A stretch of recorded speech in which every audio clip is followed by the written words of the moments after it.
पढ़ते हैं।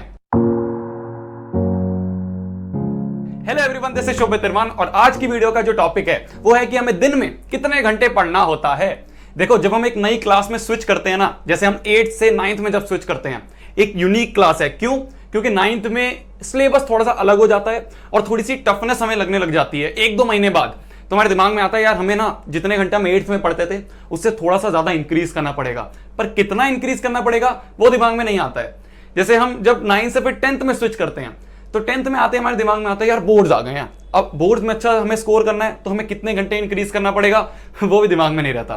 फिर जब हम 11th में आते हैं तो हमारे दिमाग में आता है करियर, भाई हमारे को एक टारगेट एग्जाम है, उस टारगेट एग्जाम को क्रैक करना है। अब उसको क्रैक करने के लिए हमें दिन में कितने घंटे पढ़ना पड़ेगा ये भी हमारे दिमाग में क्लियर नहीं होता। सेम चीज मेरे साथ हुई थी जब मैं 11th में गया था कोटा में। देखो यार, जो कोटा है ना वो एक एजुकेशन हब है। कई बच्चे पूछ लेते हैं कमेंट में कि क्या है कोटा। कोटा एक एजुकेशन हब है जहाँ पे हर साल करीब 2.5 लाख बच्चे आते हैं जेई, नीट और इन सब की कॉम्पिटिटिव एग्जाम की तैयारी करने। हॉस्टल्स हैं, कोचिंग है, ये सब चीजें हैं वहाँ पे। पूरा एक हब है एक तरह से मान लो, ठीक है। तो coming to the back to the point, जब मैं 11th में गया कोटा में तो वहाँ पे इतने सारे बच्चे देख के मेरे दिमाग में आया यार मैं भाई अब तो मैं कुछ ज़्यादा सीरियस होना पड़ेगा, पर कितने घंटे पढ़ना पड़ेगा वही दिमाग में सबसे पहला डाउट आया। तो मैंने क्या करा ना, वहाँ पे जो हमारे सीनियर थे, जो भैया लोग थे, उनके पीछे मैं भागने लग गया। भैया भैया भैया बताओ ना हमें कितने घंटे पढ़ना होगा जिससे हम अच्छा स्कोर कर पाएं। एक टॉपर भैया थे, टॉपर भैया उनका नाम हमने रख रखा था, वो इस समय IIT दिल्ली में CS ब्रांच में है, उनकी 2 डिजिट रैंक आई थी, ठीक है। तो मैं उनके पीछे भागने लग गया, भैया आप कितने घंटे पढ़ते थे 11th में, मेरे को बता दो ना, थोड़ा सा हम पे भी बताओ ना हमें कि कैसे करना है। तो यार कोई भी परफेक्ट आंसर नहीं देता था। मतलब कि मैंने जितने भी भैया से पूछा या वो टॉपर भैया से पूछा तो उन्होंने बस एक ही बात बोली कि यार डिपेंड करता है, इससे ज्यादा कोई बता ही नहीं रहा था। तो मेरे दिमाग में आया यार ये जो टॉपर होते हैं ना ये किसी को कुछ बताते नहीं है, इनको पता सब होता है पर ये दूसरे को रिवील नहीं करते जिससे कि उनका कॉम्पिटिशन ना ज्यादा बढ़ जाए। तो फिर मैंने दिमाग में आया यार ठीक है चलो ऐसा रहते हैं कि छोड़ो। पर एक फैक्ट बताऊं, 2 से 3 महीने बाद ना ये डाउट अपने आप पता नहीं कहीं भाग गया। 2 से 3 महीने बाद हमारे दिमाग में ये थॉट आया ही नहीं कि कितने घंटे पढ़ना होता है। तो आज की वीडियो का जो मेन टॉपिक है वो यही है कि हमें एक परफेक्ट आंसर मिल जाए। वो जो एक वर्ड है डिपेंड करता है, क्या पता उसके अलावा कोई और एक आंसर हो जो मैं तुम्हें इस वीडियो के थ्रू कन्वे करना चाहूँ। कुछ भी चीज स्किप मत करना, हर चीज इंटरलिंक्ड होगी जो भी मैं बोलूंगा, ठीक है। एक स्पेशल वीडियो है, बहुत ज्यादा मजा आने वाला है वीडियो में, तो बैठो आराम से और सुनो। तो अभी 2-3 दिन पहले मेरे एक दोस्त का फोन आया, कोटा का ही मेरा बैचमेट था, सुनते रहो। तो उसका फोन आया तो उसने बोला कि भाई कैसा है वैसा है, ये सब बातें हुई। फिर उसके बाद मेरे को पता चला जो उसका छोटा भाई है वो मेरा सब्सक्राइबर है, तो वो मेरे से कुछ बात करना चाह रहा था। मैंने कहा ठीक है ला भाई बात कर लेते हैं। तो शुरू के 10 मिनट तो उसने वही सारी बातें करी। वो नहीं होती कि एक यूट्यूबर से बात कर रहे हैं तो यार भैया कितना कमाते हो, कहाँ से कमाते हो, और मतलब कितनी वीडियोस डाली अभी तक, क्या जर्नी थी, और ये सब पूछने लग गया। 10 मिनट निकल गए। मैंने कहा यार तेरे को कुछ और काम की बात पूछनी है या फिर इसी में सारा टाइम निकाल देगा, कुछ काम का पूछ ले। तो उसने बोला अच्छा भैया ये बताओ कि हमें 11th में कितने घंटे पढ़ना होगा। मेरा दिमाग मैंने कहा डिपेंड करता है तेरे पे, क्योंकि इसका आंसर एक परफेक्ट भी नहीं था और मेरे को ये लगता है कि एक चेंज चल रही है, ठीक है। जिन टॉपर भैया से मैंने पूछा था उन्होंने किसी और सीनियर से पूछा होगा, उन्होंने बोला कि डिपेंड करता है। जब मैंने टॉपर भैया से पूछा तो उन्होंने मेरे को वही चीज आगे पास कर दी कि डिपेंड करता है। मेरे जूनियर ने पूछा तो मैंने उससे वही पास कर दिया कि भाई डिपेंड करता है। तो मैंने कहा यार तू ऐसा कर, तेरे को और बात में बताऊंगा, तू ऐसा कर अपने बड़े भाई को फोन दे, मतलब कि जो मेरा दोस्त था उसको फोन दे। तो मैंने उससे यही बात करी। मैंने कहा यार जो उसका कुछ नाम था, ठीक है छोड़ो। मैंने कहा भाई हमारे दिमाग में भी ये डाउट आता था ना जब हम कोटा में नए आए थे 11th में कि यार कितने घंटे पढ़ना होता है, हम सीनियर्स के पीछे भागते थे। तो उसका आंसर 2-3 महीने बाद अपने आप ही वो थॉट चला गया। तो ऐसा क्या हुआ था कि वो थॉट चला गया, उसके बारे में मैंने और उसने बहुत ज्यादा डिस्कस करा। तो जो डिस्कस करा वो मैं तुम्हें थोड़ा जो हमने डिस्कस करा उसका सिनेरियो अच्छी तरह समझाता हूँ। इसके अलावा 2 और दोस्त थे हमारे कोटा में, ठीक है, जो कि इस समय बहुत अच्छी पोजीशन में है, बहुत अच्छे टॉप बैच में थे वो। उनका नाम मैंने रिवील कर रहा हूँ, कुछ और नाम रख के मैंने समझाता हूँ, ध्यान से सुनना। मान लो एक का नाम रख दिया मैंने राम, ठीक है, ये हाइपोथेटिकल नहीं है, दोनों के दोनों ये रियल है, ठीक है। तो राम, एक का नाम रख देते हैं हम श्याम, ठीक है। जो राम है वो इस समय IIT BHU में है जो कि मैकेनिकल ब्रांच में है, ठीक। जो श्याम है ये इस समय IIT रुड़की में है, रुड़की की स्पेलिंग यही होती है ना, ठीक है, कोई बात नहीं कुछ भी हो, ये भी मैकेनिकल ब्रांच में है, ठीक है। और अच्छी रैंक थी इन दोनों की, और ये हमारी कोचिंग में टॉप बैच में था, ये भी हमारी कोचिंग में सेम टॉप बैच में था, वही वाले जिसमें ये था, ठीक है। तो राम और श्याम दोनों के दोनों बहुत अच्छे बैच में थे कोचिंग के टाइम पे और इस समय भी बहुत अच्छा कर रहे हैं। अगर मैं इन दोनों की थोड़ी सी कहानी बताऊं तो ये जो राम और श्याम में, राम जो था ना वो हमें हॉस्टल में सिर्फ 3 समय दिखता था, 3 टाइम हमें उसके दर्शन होते थे। वो 3 समय क्या थे? देखो जब हम कोचिंग जा रहे होते हैं ना तो साइकिल पे जाते थे वहां पे, ठीक है, वहां पे साइकिल का ट्रेंड है। तो कोचिंग जाने के समय हमें दिखता था ये, कोचिंग से आने के समय साइकिल स्टैंड पे दिखता था, और मेस में जब हम खाना खा रहे होते थे जब दिखता था।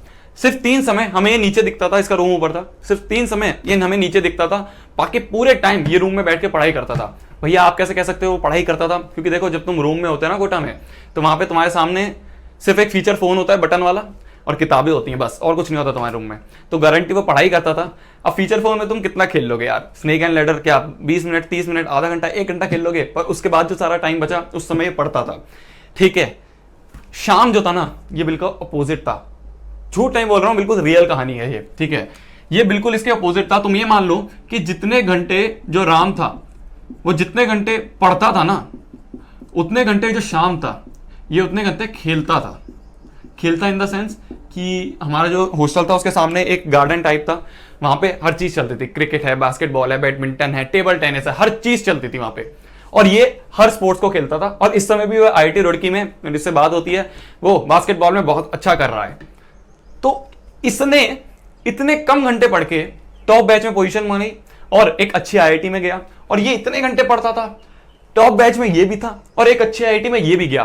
तो इनके दोनों के बारे में जो हमने अच्छी तरह कल बात करी उस दोस्त से, तो जो कंक्लूजन निकला वो ये निकला कि भाई एक होती है ग्रास्पिंग पावर, ठीक है, एक क्या होती है, एक होती है ग्रास्पिंग पावर। अब ग्रास्पिंग पावर क्या होती है? ग्रास्पिंग पावर मतलब कि जो राम था ना, जब ये कोई टॉपिक पढ़ता था तो इसको उसको अच्छी तरह रिवाइज करने में, मतलब एक तरह दिमाग में बैठाने के लिए बार बार रिवाइज करना होता था। पर जो शाम था ये बिल्कुल इसका उल्टा था। इसका ऐसा था कि अगर ये एक बार एक टॉपिक को पढ़ ले तो उसके दिमाग में बैठ जाता था, उसके बाद इसको बार बार रिवाइज करने की जरूरत नहीं थी। भाई मेहनत ये भी कर रहा था, टॉप बैच में ये भी था, पर इसके साथ क्या था ना कि इसकी ग्रास्पिंग पावर थोड़ी कम थी, तो इसको बार बार रिवाइज करना होता था उस चीज को। पर इसको बार बार रिवाइज नहीं करना होता था, एक बार कर लेता था, फिर उसके बाद जो बचा टाइम था उसमें ये सब काम वो करता था। अब जो ये डिपेंड करता है ये थोड़ा सा समझ में आ रहा है। देखो मेन बात यही आती है कि अब हमें अपने आप को परखना पड़ेगा, तुम्हें अपने आप को परखना पड़ेगा कि भाई क्या मैं शाम वाली कैटेगरी में आता हूं या फिर मैं राम वाली कैटेगरी में आता हूं। अगर मैं शाम वाली कैटेगरी में आता हूं तो सही है, मैं एक बार पढ़ के कर लूंगा। पर अगर मैं राम वाली कैटेगरी में आ रहा हूं, मतलब कि मेरी ग्रास्पिंग पावर थोड़ी कम है, इसका मतलब ये नहीं है कि तुम टॉपर नहीं हो या फिर तुम अच्छे नहीं पढ़ सकते, बस तुम्हारी ग्रास्पिंग पावर थोड़ी कम है, तुम्हें बार बार रिवाइज करना होता है। मेहनत तो ये भी कर रहा था ना, तो तुम्हें राम अगर वाली कैटेगरी में तुम आ रहे हो तो तुम्हें दिन के 8, 12, 13 घंटे पढ़ना पड़ेगा। और ये जो 13, 12 घंटे मैं बोल रहा हूं ना यार, ये ना मेरे को पता नहीं क्यों अजीब सा लगता है जब मैं ऐसे बोलता हूं कि 8 घंटे 12 घंटे, क्योंकि कई बच्चे ऐसे होते हैं कमेंट सेक्शन में, वो अभी तक बचपने से उठे नहीं है।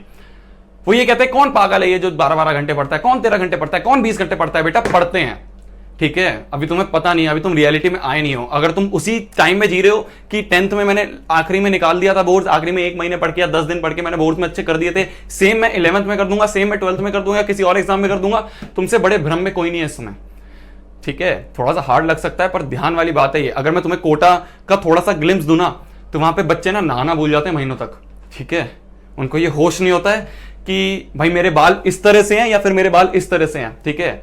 गंजे हो जाते हैं बच्चे, क्योंकि उन्हें ऐसा लगता है कि यार जो मेरे बालों में मैं टाइम दे रहा हूं, इसको कंडीशनर करने में, इसमें शैम्पू करने में, इसे काटने में और ये सब कॉम करने में, इन सब में जो मैं टाइम दे रहा हूं, वो टाइम अगर मैं पढ़ाई में दे दूं तो मेरा एक अच्छा रिजल्ट आ जाएगा, क्योंकि उनका गोल फिक्स्ड होता है, ठीक है। बच्चे पजामे में, चप्पल में, जो हवाई चप्पल होती है उसमें आ जाते थे कोचिंग, क्यों? क्योंकि उनके होश ही नहीं होता था, उनका दिमाग में एक काम होता था कि यार ये करना है बस, ठीक है। कई बच्चे ऐसे होते थे उनकी आंखें लाल हो रही होती थी, कई बार रात को नहीं सो के आए, क्यों? क्योंकि उनका होमवर्क कंप्लीट नहीं हो पाता अगर वो सो जाते, ठीक है। तो जो ये 12 घंटे वाला है, 13 घंटे वाला फिगर है ना, या फिर 20 घंटे वाला फिगर है, बच्चे करते हैं ये। कभी बाद में मौका मिले कोटा जाने का तो वहां जाके देखना कि बच्चों की हालत क्या होती है, कि वो 12-12, 13-13 घंटे पढ़ने के बाद क्या किस तरह से वहां घूमते हैं। यहाँ पे यहाँ की तरह नहीं है कि कोचिंग आ रहे हैं तो एक BMW चाहिए या फिर एक अच्छी सी बाइक चाहिए जिससे कि मैं भैया कोचिंग जाऊं और मैं जाके वहां पे सबको इंप्रेस करूं। किसके पैसों से इंप्रेस कर रहे हो यार? वहां पे किसी को इस चीज का दिक्कत नहीं होती, साइकिल में जा रहे होते हैं, ठीक है। स्नीकर्स नहीं पहननी, जीन्स नहीं पहननी, कोई बात नहीं, टाइम इसके लिए देना ही नहीं है। तो इसलिए मैं ये बोल रहा हूं बस कि हमें मेन बात यही आती है कि हमें अपने आप को परखना पड़ेगा। देखो अभी कुछ दिनों पहले ना मैं एक बुक पढ़ रहा था, वो बुक तो थोड़ी अलग टॉपिक की थी, थोड़ी सी मार्केटिंग टाइप बुक थी वो, पर उसकी एक लाइन जो कि यहाँ पे बहुत ज्यादा फिट हुई, वो मैं तुम्हें कन्वे करना चाहता हूँ। उसमें ये लिखा था, अगर मैं पहले मार्केटिंग वाली टर्म समझाऊं, कि कोई कस्टमर है वो उसी चीज को एक्सेप्ट करेगा जो चीज उसकी एक्सपेक्टेशन से ज्यादा होगी। ठीक है, एक्सेप्ट और एक्सपेक्टेशन ये दोनों वर्ड आपस में इंटरलिंक्ड है। जैसे कि तुम्हारा 10,000 का एक फोन है, ठीक है, एक फोन है जो कि 10,000 में एक स्पेक्स दे रहा है, एक और फोन है जो 10,000 में उसकी एक्सपेक्टेशन से कुछ ज्यादा अच्छे फोन फीचर्स दे रहा है। तो वो जो कस्टमर है वो क्या करेगा, वो उसको कोई चूज करेगा, वो उसको चूज करेगा क्योंकि उसकी एक्सपेक्टेशन जितनी थी उससे ज्यादा चीज मिल रही है, उसे सेम प्राइस में मिल रही है। तो देखो यहां पे जो बात आती है ना, उसको अगर मैं यहां पे करूं, हमारे जो इस समय का टाइम चल रहा है, तो अभी कुछ दिनों पहले एक और दोस्त का फोन आया जो मेरे से जूनियर है, उसने बोला कि भाई मेरा जेई मेंस का एग्जाम है और जेई मेंस के एग्जाम के लिए ना अब कम टाइम बचा है, तो मेरे को बता दे कि मैं क्या स्ट्रेटेजी अपनाऊं। तो मैंने कहा देख यार, उसने भी यही पूछा कि कितने घंटे पढ़ूं। मैंने कहा देख यार, ये घंटे वंटे छोड़, तेरे मान ले कि आज से तेरा जो जेई मेंस का एग्जाम है वो यहाँ पे है, ठीक है, ये जो तेरा मेंस का एग्जाम है वो इतने दिनों बाद है और ये तुम्हारे मान ले 10 दिन बचे हैं, ठीक है, और तेरे पास 20 चैप्टर तेरे रिमेनिंग है। तो तेरे दिमाग में एक चीज आनी चाहिए कि भाई 10 दिन है, 20 चैप्टर है, मतलब पर डे मेरे को कितने चैप्टर करने होंगे, 2 चैप्टर करने होंगे। अब चाहे तेरे को इसको करने में 10 घंटे लगे, चाहे तेरे को इसको करने में 15 घंटे लगे, चाहे 20 घंटे लगे, तू कर, तेरा इतना टास्क है, इतना खत्म कर बस। तो हमें ये नहीं दिमाग में रखना होता। इसलिए एक बात वापस क्लियर हो रही है कि थोड़े दिनों बाद हमारे दिमाग से डाउट क्यों चला गया कि कितने घंटे पढ़ना होता है। क्यों? क्योंकि हमारे दिमाग में आ गया कि भाई टास्क है, या फिर जो हमें कोचिंग से होमवर्क मिलता था, हमारे दिमाग में ये रहता था कि भाई एक बार होमवर्क मैं कर लूं बस, उसके बाद चाहे मैं खेलूं, कूदूं, नाचूं, गाऊं, नेटफ्लिक्स देखूं, अमेजॉन देखूं, कुछ भी करूं, पर एक बार मेरा टास्क खत्म हो जाना चाहिए। ठीक है, और वो टास्क अगर अच्छा और अचीव हो गया तो हम अपने आप को एक्सेप्ट कर पाएंगे। ठीक है, जैसे कि मैंने क्या बोला कि अगर मैं उसको जो एक्सेप्ट और एक्सपेक्टेशन है उसको यहां पे डिफाइन करूं, तो तुम्हारी एक्सपेक्टेशन है कि तुम 2 चैप्टर पर डे कर रहे हो, पर अगर तुमने 2 चैप्टर कर लिए उसके बाद भी तुम्हें लगा यार और कर लेता हूं, तो तुमने 2.5 चैप्टर 3 चैप्टर कर लिए। तुम्हारी एक्सपेक्टेशन थी तुम्हारी 2 की, पर तुमने 2.5 कर लिए, तुमने एक्सपेक्टेशन से ज्यादा कर लिए, तो तुम अपने आप को एक्सेप्ट कर पाओगे। एक्सेप्ट इन द सेंस कि रात को अगर तुम सो रहे हो तो तुम्हें ऐसा लगेगा कि यार आज मैंने कुछ उखाड़ा है। ठीक है, तो ये एक्सेप्ट और एक्सपेक्ट बहुत अच्छी तरह यहाँ पे रिलेट हो सकता है। तो तुम्हारे दिमाग में क्या आना चाहिए, टाइम को छोड़ दो कि कितने घंटे पढ़ना है, नहीं, इसका आंसर है ही नहीं, परफेक्ट आंसर है ही नहीं। मेन बात है तुम पे डिपेंड करता है, और ये सही आंसर है, बिल्कुल सही आंसर है। मेरे से भी कोई पूछेगा तो मैं ये बोलूंगा भाई तुम पे डिपेंड करता है कि भाई तुमसे अगर ये जो टास्क है या फिर तुम्हारा जो है, तुम्हारा ये 10 दिन का नहीं है, तुम्हारा ये पूरा का पूरा 2 साल 3 साल का है। ठीक है, तो तुम्हारे दिमाग में होना चाहिए कि भाई अब मेरे को पर डे इतना करना है। ठीक है, अब मैंने पर डे एक टास्क है उसको अचीव कर लिया, उसके बाद चाहे मैं पबजी खेलूं, चाहे मैं जो हमारा मन करे वो करो, पर एक बार ये टास्क अचीव हो जाना चाहिए। अगर ये टास्क अचीव नहीं हो रहा है तो सोना भी हमें छोड़ना पड़ेगा। ठीक है, तो बस इतना ही रखते हैं आज के लिए, ज्यादा इसके ऊपर ज्यादा डिस्कस नहीं करेंगे। बस एक दिमाग में रख लो, डिपेंड करता है, बिल्कुल सही आंसर है। ठीक है, तो तब तक के लिए भाई पढ़ना है, फोड़ना है, कहर मचा देना है और आग लगा देनी है। चलो जाओ पढ़ लो जाओ, डिपेंड करता है, पढ़ो।